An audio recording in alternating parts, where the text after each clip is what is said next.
This piece is called The Nakba Never Ceased.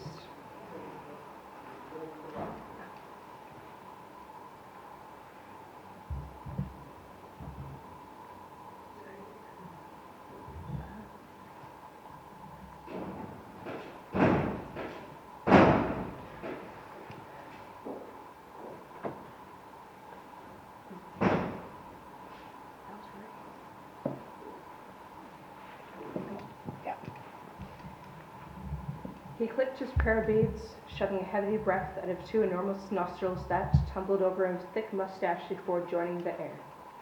In fact, it looked more like a broom than a mustache.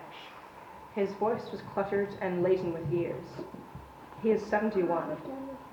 I almost closed my eyes, taking in as much air as my lungs allowed. It was a mixture of baked cookies, stench, and coffee. A young woman sneaked out of a clay and cement shack holding a tray of coffee close to her chest. She bent down and placed it on a plastic table in the middle of a circle of which I, Haj Othman, a friend of mine, and her father formed the contour. A few strands of her hair slipped out of the young woman's yellowish headscarf and landed on her forehead. She raised two perfectly arched eyebrows as if summoning a thought from the air, but instead of speaking, she lowered her eyes and nervously pushed the strands back into the hijab. Tafadal, please help yourself. She finally broke the silence, serving the first cup to her grandfather, the Hajj. The guest first, Sidi, darling, the grandfather rumbled, tenderly tapping her shoulder. I never drink coffee except in funeral ceremonies where sugarless coffee becomes an arbitrary ritual, but her seemingly dim character and slight smile made me too vulnerable to reject anything. Bless your hands, it is very well made, I said, sipping the bitter liquid. And your hands, she said, her face perking up. I was in a metre-wide space between two shacks, one of which belonged to Haj Othman, in an alleyway in Deir al-Balah refugee camp. To me, it was the fulfillment of a dream I had for so long denied myself. For so long, I had been scared by the thought that I might look like an intruder who did not belong to this fragment of history.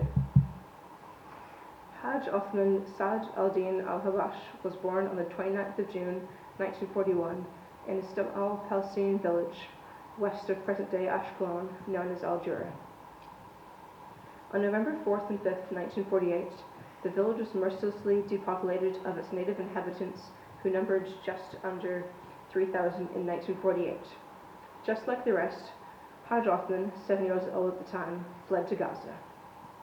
The Jews told us to grow crops and promised to export them for us. We waited and the crops rotted, he recounted, rubbing his head, as if to stimulate the memories. They imposed heavy taxes, knowing that we would never be able to pay them, and once the due date had come, and we couldn't pay, they mortgaged our lands and eventually confiscated them. He arched his head towards the ground, clicked his beads for seconds, and said, Egypt sold us. King Hussein sold us. I left my school bag at my house in Al-Jura. We thought it was temporary. They raided us from our planes. 86 were murdered in a matter of a few minutes. The air was too dense by now. A rusty faucet at the turn of the alleyway was dripping. Two men approached us. We stood up and hoisted the chairs over our heads to make some space for them to pass. Alleyways. We were poor and scattered in tents. We mixed flour with powdered milk for food. Pause. A heavy breath and a resumption. I remained barefoot for many years. When I first enrolled in an agency UNRWA school, they handed me a pair of shoes. I embraced them. I couldn't believe I owned them. I sat in my chair, guffing with the tear quivering on the rims of my eyes. I was too immersed in my pain, too selfish to notice the reactions of my friend and her father. He embraced his shoes. Haj Othman caressed us with a gentle gaze and smiled. When his smile stretched to take over the rest of his face, magnificent lines gradually appeared on the corners of his eyes. Without much resistance, my face adhered and loosened into a smile. I used to smoke 4 packets a day. My wife begged me to quit smoking, but I never listened to her, he said in between bursts of laughter. When the agency replaced the tents with shacks, I hurled the last packet I had that day in the rooftop and never smoked again. Haj Othman told us about his village's sycamore. He told us about his grandchildren. I thought of the young woman who served us coffee. Not a single moment does my country skip my thoughts, he boasted. It is the same for my grandchildren. They miss Al Jura, even though they have never seen it. They know exactly how it looks like. In a refugee camp, everything has a meaning.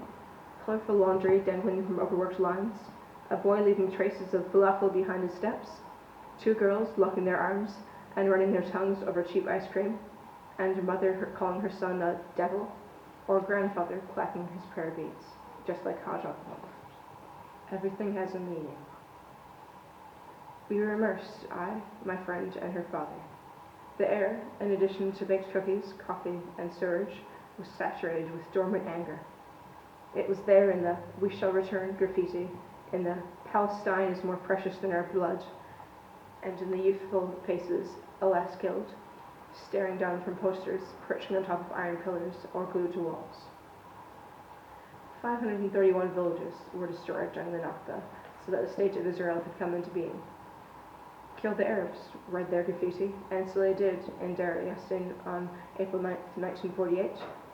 So happened in Operation Mopping Up in the Galilee. For those who owned lives in the Galilee, indeed all Palestinians, were cockroaches according to Raphael Eitan, the 1976 Israeli Chief of Staff. The Nakba never ceased. We were treated like cockroaches during so-called Operation Cast Lead, and we are the cockroaches on a hunger strike in Israel's cells. But we'll always remain the cockroaches who pray, laugh, and fall in love.